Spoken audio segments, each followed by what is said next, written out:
Welcome to Untold Black Legend, Glory, Torture, Entertainment. When you think of Rome, your mind goes straight to white marble and deep philosophy. You picture emperors debating honor in sunlit gardens.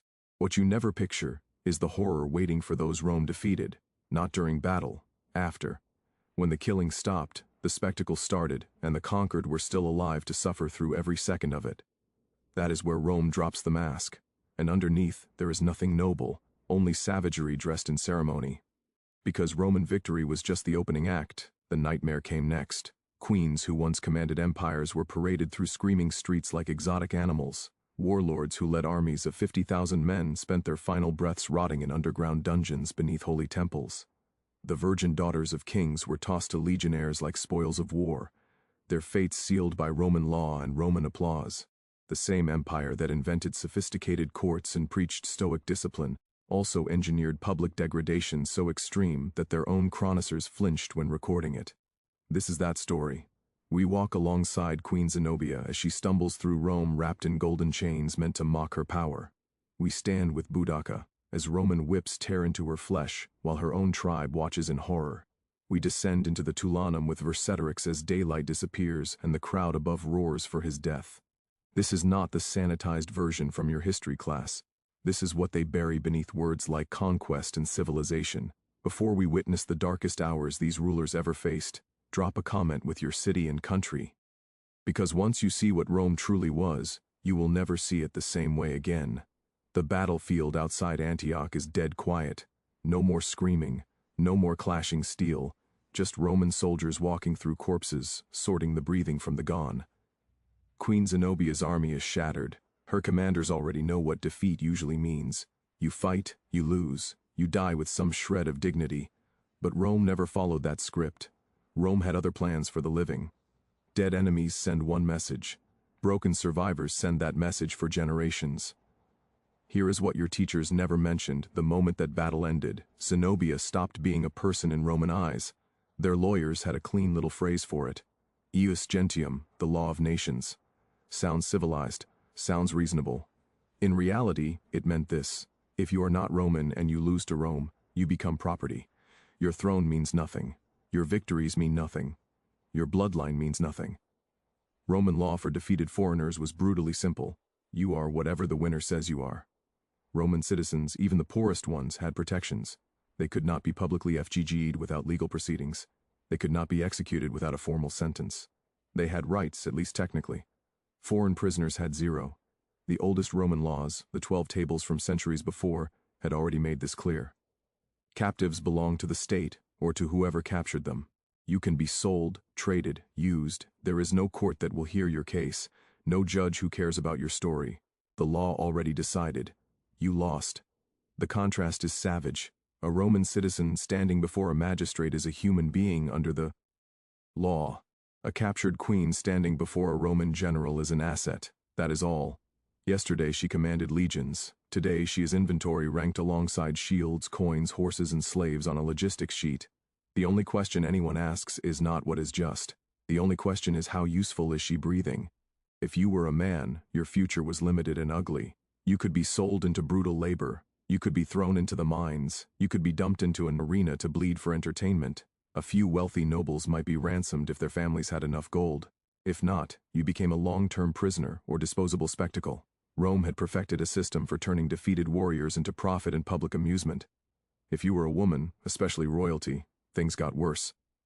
Roman military culture treated captured women as rewards. Some aristocratic prisoners were kept in supervised houses and handled with surface politeness while deals were negotiated. But polite never meant safe. And that was the lucky minority.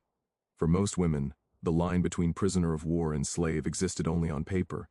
In real life, that line did not exist. Female captives faced forced labor, forced sex, forced marriages, forced transformation into household property. A royal gown could be replaced by a slave collar in a single moment. One day you are the daughter of a king. The next day you are handed from one officer to another like a piece of furniture. No documents, no discussion, just a decision made by men who know no law will ever challenge them. The empire had nothing in its legal framework that protected the dignity of conquered women. They were not citizens. They were loot. But Rome understood something beyond raw violence. Rome understood theater. Rome understood terror. Rome understood that if you want to dominate the world, you do not just win wars. You show everyone what happens to those who dared resist. You transform their defeat into a public event. That is where the triumph enters the story. The triumph was not just a parade. It was state-sponsored humiliation. It was a day-long ritual of absolute dominance. Only a handful of generals ever received a triumph. You needed a massive victory, enormous enemy casualties and new territory absorbed into Rome. Then the Senate voted. If they approved, the city prepared. The route through Rome stretched for miles. From the Field of Mars through packed streets, through the Forum up to the Capitol Line Hill, merchants closed their shops, families abandoned their homes, people crushed into every available space, just music to witness it. At the front of the procession came noise and color. Trumpets, drums, performers to keep the mob excited. Behind them, carts overflowing with captured treasure. Gold, silver, weapons, shields, statues ripped from foreign temples. Then came paintings and models of destroyed cities, so Romans could see what their legions had annihilated in lands they would never visit. Exotic animals from conquered territories dragged along in chains. Every element screamed the same sentence. We took all of this and no one could stop us. And then came the humans, the prisoners. This is the part of the line where you do not want to be. Captured kings, queens, princes, generals, their children. Some were dressed in rags, others were kept in their royal clothing deliberately. Rome wanted the company. Intrast. They wanted the crowd to see crowns and chains in the same image. The higher your former status, the more entertainment value your collapse provided. Soldiers marched in polished armor while the defeated stumbled ahead, wrists bound, ankles shackled, watched by thousands of hungry Roman eyes. Roman historians like Tacitus did not soften this. He wrote about conquered British leaders paraded and humiliated without hesitation. Roman officials never said this is excessive. They said this is effective. Crushing the pride of royalty in full public view was not a side effect. It was the entire point. It told every ally and every enemy, if you fight Rome and lose, this is your destiny. You will not disappear quietly. You will be marched, mocked, and discarded when the show ends. For royal women, the humiliation cut deeper. Their bodies became part of the message. As they walked the endless route, crowds stared, shouted, laughed, pointed. No one was coming to save them. There were no curtains to hide behind. The march lasted hours. The route was deliberately slow, so every district of the city could enjoy the view. For a captive queen, every single step was a reminder. You are no longer a ruler. You are content. Now bring Zenobia back into focus. She was not some minor figure. She was not a token client queen. She led Palmyra, a city that controlled trade routes between the Roman world and the East. After Rome's crisis in the 3rd century, when emperors were rising and falling within months, Zenobia saw opportunity. She moved fast. She pushed her territory into Egypt and across Syria. She ruled lands that had been Roman provinces. Rome noticed Rome was already hemorrhaging from internal chaos and external threats. Having an Eastern queen acting like a peer power was unacceptable. Emperor Aurelian was not a philosopher. He was a professional eliminator of problems. He rebuilt Roman authority with ruthless efficiency. When he turned his attention to Zenobia, he did not send diplomatic messages. He sent legions. Campaign after campaign hammered Palmyne control. City after city was dragged back under Roman authority. Finally, near the Euphrates, as Zenobia tried to escape east toward Persian territory, she was caught. No dramatic final stand, no honorable duel. She was pulled into Roman custody alive. From that instant, her story no longer belonged to her. It was a Roman asset. Aurelian knew exactly what he possessed. This was the woman who had minted coins with her own face in lands Rome claimed. This was the queen whose armies had marched into Egypt. Killing her quietly would waste an enormous propaganda weapon. Keeping her for a triumph would tell every governor, every general, every foreign monarch. Try to copy her and you will end up exactly where she ends up. 2 years after her capture, Rome was ready. The empire had survived a storm. Invasions, economic collapse, civil war. Aurelian had pushed enemies back, stabilized the borders, and crushed the Palmyne Empire that had challenged him. He needed a spectacle to cement his image as Rome's savior. The triumph of 274 CE would be that spectacle. People flooded into the city from the countryside. Rumors spread an Eastern queen would be displayed in chains. The morning of the triumph, Rome transformed into a stage. The air was thick with dust, sweat, and anticipation. Banners hung from NGS. Soldiers lined the route to control the mob. Priests prepared sacrifices. Aurelian dressed in his special triumphal outfit with a crown and purple cloak.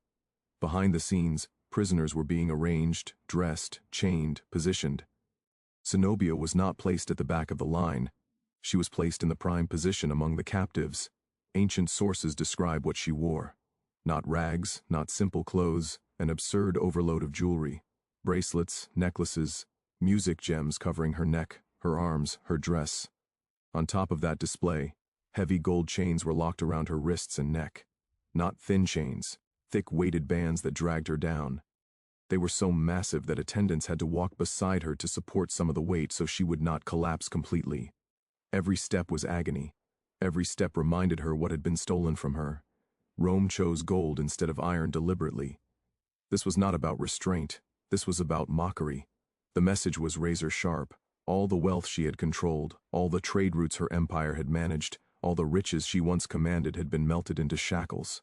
She was transformed into a walking display of stolen luxury. She was not just a prisoner. She was a living billboard for Roman power over the East. The crowd roared as she passed. Some screamed insults, others just stared. Children watched a queen reduced to an exhausted woman struggling not to collapse on the stones. Senators observed from decorated platforms measuring Aurelian's success. Foreign ambassadors from other kingdoms watched and took mental notes. This is what Rome does to rulers who forget their place. This is the cost of rebellion transfo. Armed into live performance. And what was going through Zenobia's mind during those hours? She knew Roman tradition. She knew the end of a triumph could be the end of a life. Other captured leaders had walked this exact path and never walked out again. Vercingetorix of Gaul had resisted Julius Caesar, been paraded in a triumph, then strangled in a prison beneath the Capine. Jugurtha of Numidia had marched in chains, then starved in darkness below while people celebrated above. The pattern was unmistakable. Walk the route, entertain the city, die quietly. The route climbed toward the Capitoline Hill. The noise intensified, then began to fade as the procession reached its final stage. Temples loomed, priests moved forward. Somewhere nearby, the entrance to the underground prison waited. The place where so many defeated enemies had vanished. Zenobia did not know if she would be taken there when the cheering stopped. She did not know if this march was the last thing she would ever see. The chains cut into her skin. The jewelry dug into her shoulders. The sun beat down. The queen, who had once dictated terms to provinces, now waited for one man, Aurelian, to decide whether she would live in a villa or die in a hole in the rock. And as she reached the point where other rulers had been dragged away to their final darkness, the question hung in the air. Would Rome turn her into another corpse beneath the hill or into something even more useful than that? 168 Aurelian made his decision. When the triumph ended and the crowd scattered, Zenobia did not descend into the rock beneath the Capitol line. No rope tightened around her throat, no silent execution in the darkness.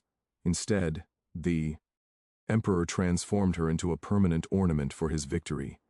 He gave her a house, land near Rome, a controlled existence under constant surveillance, not freedom, not death, something in between. Ancient writers say she ended up in a villa outside the city near Tibur, what we now call Tivoli, a place with gardens, servants, fine food, and walls she could not cross without permission. Some sources claim she married a Roman senator. Others say her daughters were married into respectable Roman families. The details are murky, and historians still argue, but the basic picture is clear. She did not return to being a queen. She became an exhibit in Rome's social world. Think about what that actually means. Every time she appeared at a banquet, every time she walked through an Italian garden, she was a reminder. Guests could look at her and think, that woman once ruled from Egypt to Anatolia. Now she lives here because a Roman emperor decided she could. Her survival was not mercy in any pure sense, it was strategy. Aurelian got to display a living symbol of his dominance for years instead of just one bloody afternoon. Zenobia's story exposes one of Rome's favorite tricks. They did not always kill their enemies. Sometimes they broke them, then dressed the pieces in nice clothes and placed them in gilded cages. For a ruler, this could be worse than a clean execution. You had to live with the knowledge that your status was gone forever, and that your very existence advertised your defeat. But not everyone let Rome write the final chapter like that. Some rulers never made it to a triumph. Some refused to let the empire transform them into trophies, and in one case, Rome pushed its humiliation so far that it ignited a fire it could barely contain. Shift the scene from Syrian deserts to the cold, wet island of Britain. The year is around 60 CE. The emperor on the throne is Nero. In the east, he plays the artist and indulges in luxury. In the west, his officials strip provinces for taxes and profit. One of those provinces is Britain, partly conquered, partly ruled through so-called friendly client kings. One of those kings is Prasutagus of the Aini. Prasutagus tried to play the Roman game. He accepted their support, kept his local throne, and thought he could secure his family's future by making Rome a partner in his will. He left half his kingdom to Nero and half to his 2 daughters. It was a desperate gamble at balance. Give the emperor a peace and hope he lets the rest survive. Rome did not care about his clever arrangement. When Prasutagus died, the imperial procurator Captivity arrived. A procurator was essentially Rome's financial enforcer. His job was to extract money from provinces and maintain order. He examined the will, examined the lands, and threw the document aside. Roman officials seized everything. They treated Prasutagus's kingdom as if it had always belonged to Rome, and this was simply the moment to collect. Property was confiscated. The local nobility was stripped, beaten, enslaved. Loans that had been generously offered by Roman moneylenders suddenly came due with brutal force. Behind the legal language, it was simple robbery protected by imperial power. And when Prasutagus's widow, Queen Boudica, protested, she received her answer in the most public way imaginable. Tacitus, the Roman historian whose father-in-law served in Britain, recorded what happened next. Roman officers had Boudica FGG'd in front of her own people. They bound her, raised the whip, and laid into her body. Blow after blow. She was not a criminal on trial. She was the queen of an allied tribe that had fought alongside Rome in the past. That did not stop them. They wanted everyone watching to understand who held real authority. Now here is the crucial difference. A Roman woman of status could cause a scandal by being publicly beaten. Even a man of citizen rank being whipped in the open was a serious matter. For Boudica, there were no such protections. She was outside the circle of Roman citizenship. That made her fair game. Her pain was a message to her people. Your leaders exist at our pleasure. Then they went after her daughters, 2 young girls, royal blood, unmarried. Tacitus does not paint a picture. He uses short, hard words and moves on because even he could barely stomach it. The girls were assaulted, not in private, not hidden. It was done in a way that ensured the tribe witnessed it. The goal was not just to hurt them, it was to crush the spirit of the family line, to grind Roman dominance into the deepest wound possible. This was calculated. This was not a few soldiers losing control. This was policy backed by a legal system that recognized no crime in it. Boudica and her daughters had no rights Rome felt obligated to respect. They were instruments in a lesson: resist. And this is what follows. But the lesson backfired. Instead of producing obedience, it produced rage so intense it nearly tore Roman Britain apart. Boudica did not crawl away and accept her new position. While the whip marks still healed, she began moving from settlement to settlement, calling in allies. Tribes that had been pushed around by Roman governors listened. Warriors who had seen land stripped and friends enslaved started gathering. Many of them had served in Roman auxiliary units and knew how Roman soldiers fought. They also knew something else. If they did nothing, the abuses would never stop. The army Boudica raised was massive. Tens of thousands, maybe over 100,000 if we trust Roman estimates. Men armed with swords, spears, axes, whatever they could find. Women in chariots, elders shouting for revenge. This was not a professional army like a Roman legion. It was a nation with a grudge. Their first target was Camulodon, a Roman colony sitting on land stolen from local tribes. It had a temple to the deified Emperor Claudius, a stone monument to Roman rule that local people were forced to support with their taxes. Boudica's forces hit the city hard. They burned buildings, slaughtered the Roman settlers, wiped out the garrison. No negotiated surrender, no mercy. Rome had taught them what mercy looked like. They returned that lesson in full. Next came Londinium, the early version of London. Back then it was a busy trading town, not yet an official colony, but packed with merchants and Romanized Britons. The governor, Suetonius Paulinus, realized he could not defend it with the troops he had available. He made a cold calculation: evacuate what he could, abandon the city and save the army for a decisive battle later. Everyone left behind faced Boudicca's fury. Her army poured into Londinium and reduced it to rubble. Buildings burned so hot that archaeologists today can still detect a clear red air in the ground from the fire. Whoever remained in the town, traders, families, anyone unlucky enough to be there was killed. Another city, Verulamium, met the same fate. 3 centers of Roman power in Britain obliterated in rapid succession. Tacitus claims around 70,000 Romans and Roman allies died in the uprising. Even if that number is exaggerated, the scale of destruction was enormous. Boudicca had taken the public humiliation Rome inflicted on her and hurled it back in their face. She did not march to Rome in chains, she turned their provinces into graveyards. Eventually, Suetonius Paulinus found ground to fight on his terms. He selected terrain where Roman discipline and armor could overcome raw numbers. Boudicca's warriors formed up in front.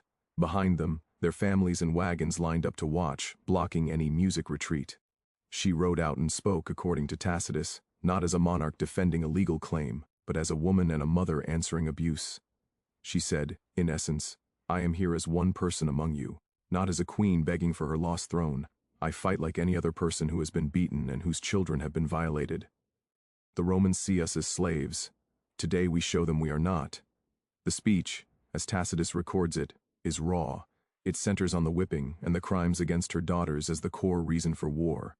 This is Rome's nightmare made real. Private brutality transformed into a public rebellion that threatens their control of an entire region. The battle ended in catastrophe for Boudicca. Roman legions, when they had room to fight properly, were killing machines. Their tight formations, heavy armor, and discipline tore through the packed British lines. When the front collapsed, there was nowhere to run. The wagons behind became a trap. Tacitus describes a slaughter. Men, women, and children cut down as they tried to flee through their own carts. Boudicca witnessed the defeat and understood exactly what came next if she allowed herself to be captured. She knew Roman habits, she knew what happened to royal women who lost. She knew what a triumph looked like, even if she had never set foot in Rome. The ropes, the jeers, the slow march, the chains biting into skin. She refused to be dragged across an ocean and displayed as a beaten curiosity, so she took poison. Tacitus says she ended her own life rather than let Rome decide how her story would close. No Mamertine prison, no golden chains, no slow march through a foreign city. She chose a quick exit over becoming a breathing trophy. Her daughters vanished from the record after the initial abuse. No rescue, no closure, just silence, which may be the darkest line in the whole episode. Look at the contrast. Zenobia endures a triumph and spends the rest of her life in controlled comfort, used as a quiet symbol of Roman victory. Boudicca burns cities and refuses to ever be seen in chains, dying on her own terms. 2 queens, 2 different responses to the same system that treated them as objects once they lost, and both stories point to the same core truth. Rome's real strength was not just in legions, it was in how far it was willing to go to crush the pride of those who dared to stand against it. But what about the rulers who had no choice at all? The ones who were not spared like Zenobia and did not escape like Boudicca? The ones Rome marched through the streets and then erased underground? For them, the end came at a place that still exists beneath modern Rome, even if most people walking above have no idea what happened down there. Under the Capitoline Hill near the political heart of the city stood the Tullanum, later called the Mamertine prison. From the outside it looked like a simple stone structure. Inside it was a 2-level trap. The upper chamber held important prisoners before judgment. The lower chamber, reached only through an opening in the floor, was where sentences were carried out. This was not a vast, complex jail. It was a cramped, damp space carved into rock. The lower level was pitch dark with no door to the street. To put someone in, you lowered them through the hole.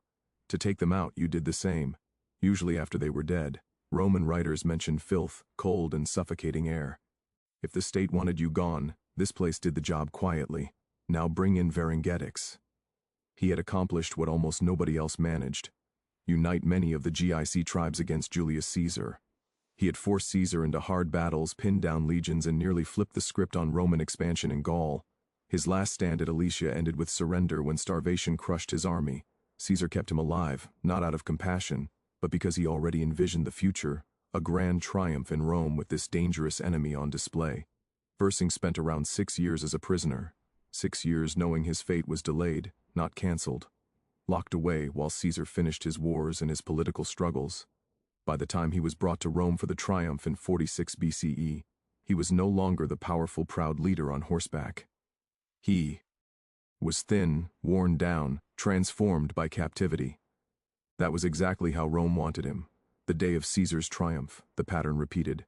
Treasure, paintings, captured standards, exotic creatures, a river of plundered goods. Then the prisoners, with Vercingetorix at the front among the defeated Romans, leaned out to see the man whose name they had heard in speeches and letters, Music the rebel who almost broke their general's campaign. He walked through streets, filled with cheers for the very man who had destroyed his people's freedom. The route climbed toward the capital line. Temples stood ready for sacrifice. The air was thick with incense and noise. At a certain point near the hill, part of the procession peeled off. The crowd surged to watch Caesar continue toward the temple of Jupiter. Few observed where the prisoners were taken. They had served their purpose. The city had seen them humiliated. Now the rest would happen out of sight. Guarded by soldiers, Vercingetorix was led to the entrance of the Tullianum. Stone, iron, a small doorway.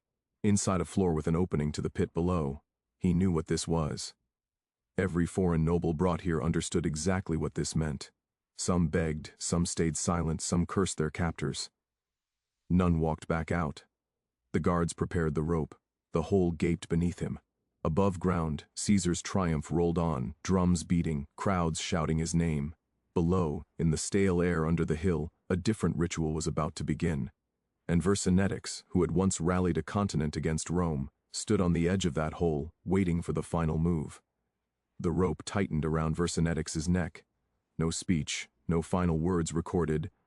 For history. One moment he was standing on the stones of the upper chamber, a man who had once made Rome tremble. The next he was being lowered through the opening into the black void below. The lower cell consumed him. There were no torches down there, no crowd, no music, only the sound of soldiers working above and the faint echo of celebration bleeding in from the streets. The lower chamber of the Tullianum was not built for comfort. It was built for erasure. The stone walls wept moisture. The air was suffocating. The floor was uneven, damp and fouled by the bodies that had come before. Here, the mighty did not receive grand executions on platforms. They did not get fire or spectacle. They died strangled in the dark like criminals whose names would never matter. Vercingetorix, the man who had dragged Caesar into desperate battles and forced him to fight for every inch of Gaul, ended here with a rope crushing his throat. Above the triumph continued. Caesar rode in his chariot wearing a laurel crown, absorbing the cheers. Priests sacrificed white bulls at the temple of Jupiter. Musicians played. The city feasted. Down below, Vercingetorix's body sagged against the stone as life drained from it. When it was finished, soldiers would haul him back up or drag him out through another passage and dispose of him like garbage. That was the final step in the process. From feared enemy to gasping target to corpse under a hill, all so Caesar could point and declare, "Look what happens to those who stand in my way." He was not the only one. Rome turned this into a pattern. Another king, Jugurtha of Numidia, received the same treatment, only slower and more cruel. Jugurtha had been a serious problem for Rome. He ruled part of North Africa and knew exactly how to exploit money and alliances. When senators arrived, he paid them off. When generals marched, he stalled, bribed, and ambushed. He understood Rome's corruption and weaponized it against them. The Jagarthine War dragged on for years, exposing just how rotten Roman politics had become. It humiliated the Republic. Eventually, the Romans found a general who could not be bought. Gas Marius. Jugurtha was betrayed by an ally and handed over. That should have been the end. But Rome was not satisfied with simply removing him. It wanted a performance. It wanted to demonstrate that even this clever, slippery king, who had once mocked their power, could be crushed in public. In 104 BCE, Jugurtha was paraded in Marius's triumph. By then, he was no longer dressed as a ruler. He was a wreck. Chains bit into his skin. He had been held in captivity long enough to strip away his health and his pride. People who had followed the war recognized him and shouted. For them, he was proof that Rome, when it finally focused, could clean up its messes. For Marius, he was a prop, a moving symbol of victory. After the march came the final stop, the Tullianum. Again, the same stone, the same pit. Jugurtha was dragged inside. Soldiers stripped him of his clothes, even ripping off his earrings so roughly they tore his ears. He was shoved toward the opening. Ancient writers say that as he was lowered into the cold, foul cell, he cried out in delirium something like, "By Hercules, how cold is this bath of yours?" A line dripping with bitter irony. This was not a bath. It was a tomb. They did not bother with a quick strangling for him. Hay locked him in the dark and left him with nothing. No food, no water, no light. The king, who had once commanded armies and negotiated with consuls, now clawed at stone walls in the blackness.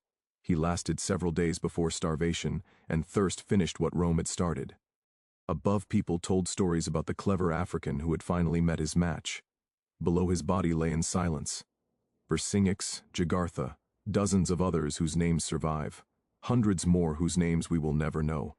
They came from Gaul, Spain, Greece, Judea, Syria, Dacia. Some had ruled wealthy lands. Some had led brave resistance with nothing but local warriors and hope. Rome processed them all through the same machine. Capture, parade, humiliation, disposal. Sometimes strangled in the pit, sometimes killed in a public execution, sometimes left to rot in a forgotten prison, sometimes spared and transformed into a living trophy like Zenobia. Not every captive ruler faced immediate death.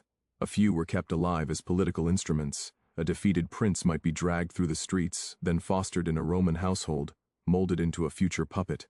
A former king could be allowed to live under surveillance in Italy as proof that Rome could kill him at any moment and simply chose not to. But make no mistake, the choice always belonged to Rome. Their law did not protect these people.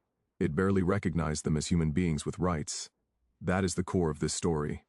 Roman legal language looks careful when you read it on a page. Terms like ius gentium and law of nations sound civilized. They sound like rules shared by different peoples. But in practice, those laws drew a hard circle around Roman citizens and Roman allies in good standing. Outside that circle, you were exposed. If your city resisted and lost, you lost your legal personhood. The system that spoke about justice and procedures suddenly went blind. You were property. Your body, your children, your dignity were all subject to the will of the victor. Look again at the cases we have walked through. Zenobia, who extended her power across the eastern provinces, is dressed in suffocating gold and marched until her muscles shook. She survives, but only as a controlled symbol in a villa outside Rome, always under someone else's eye. Boudica, who watched her husband's will ignored, is whipped in front of her people. Her daughters are assaulted to send a message. Even royal blood cannot shield you. She burns Roman cities, but dies by her own hand to avoid the chains. Vercingetorix spends years waiting for a staged death, then dies strangled in a filthy cell while Caesar enjoys cheers above. Jugurtha starves in darkness after being paraded as the prize of a triumph from different lands, different cultures, different wars, but locked into the same final pattern. The moment you lost, the law that defended Roman citizens no longer cared what you were made of. Courage, intelligence, strategy, honor. None of it counted. The only thing that mattered was how useful your pain and your downfall were to Rome's story about itself. These triumphs were not just celebrations for the city. They were weapons. They were moving propaganda. They told foreign ambassadors exactly how Rome dealt with enemies. They reminded allied kings that their friendship with the empire lasted only as long as Rome found it convenient. They showed Roman citizens that their state was unstoppable, that even the strongest opposition would end in chains under Roman boots, and they reached deep into the minds of everyone watching abroad. If you were a ruler on the edge of Roman territory, and you heard what happened to Zenobia, what happened to Vercingetorix, you had to think very carefully. Do you risk everything and fight, or do you sign the treaties, pay the tribute, and hope your family will never know the feel of Roman rope? This is how empires really work. Not just with legions and diplomats, but with fear, with stories, with public rituals like the Triumph, and hidden chambers like the Mamertine. One shows you the humiliation, the other completes it out of sight. What makes this even more disturbing is how the memory gets sanitized over time. In modern books and tourist brochures, you encounter words like Romanization, integration, provincial administration. The Triumph is presented as a glorious pageant. The Tullianum is introduced as an ancient prison with a small chapel built over it. People visit, take photos, and move on. They might read a plaque that mentions a few names. Very few stand there and imagine a man slowly dying of thirst on that spot. While above the empire cheered, the stone structure under the Capine still exists. It sits in the middle of a city full of cafes, traffic, and tourists. On the surface, Rome sells you the Colosseum, the Forum, fountains, and pretty ruins at sunset. Underground, beneath a church, the old execution chamber remains. You can step inside, feel the damp, and study the rough walls. The place is small, cramped, oppressive. It is easy to walk through without understanding At this used to be the last room many powerful people ever saw. The distance between how Rome looked and how it operated is the key to understanding it. On one side, philosophy, law codes, Latin literature, public baths, aqueducts, magnificent architecture. On the other, a system that could strip a queen naked of rights with one defeat, drag a king through the streets in chains, or whip the ruler of an allied tribe in front of her own people because a greedy official wanted more land and gold. You can admire Roman engineering and still be honest about its brutality. You can be fascinated by the legions and still see that their victories fed a machine built on humiliation. If anything, understanding both sides makes the history more real. It stops being a postcard of marble statues and becomes what it actually was, a world where law protected some and abandoned others, and where the greatest honors in the state were built on the suffering of people who were deliberately turned into objects. So next time you hear the word triumph, do not picture just a general in a chariot and cheering crowds. Picture Zenobia with her shoulders digging into heavy gold. Picture Boudica standing up after a whipping, planning revenge with bruises still burning. Picture Vercingetorix standing at the edge of a black hole in the prison floor. Picture Jugurtha feeling his way around a dark cell, realizing that no one is coming. And then ask yourself, what did Rome actually fear more, enemy armies or enemy stories? Because every chain, every public beating, every execution in that pit was designed not only to punish bodies, but to control the narrative, to make sure that when people spoke about Rome, they spoke with fear, not hope. If you stayed with this story to the end, thank you. Most people only get the sanitized version of Rome. You chose to look at the side the textbooks rush past. If you want more hidden history like this, hit subscribe and tap like so this kind of content does not get buried by the algorithm. Drop a comment telling me which of these rulers you want a full deep dive episode on. And share this video with someone who still thinks Roman glory was just marble, togas, and wisdom. Let them see what was really under the crown,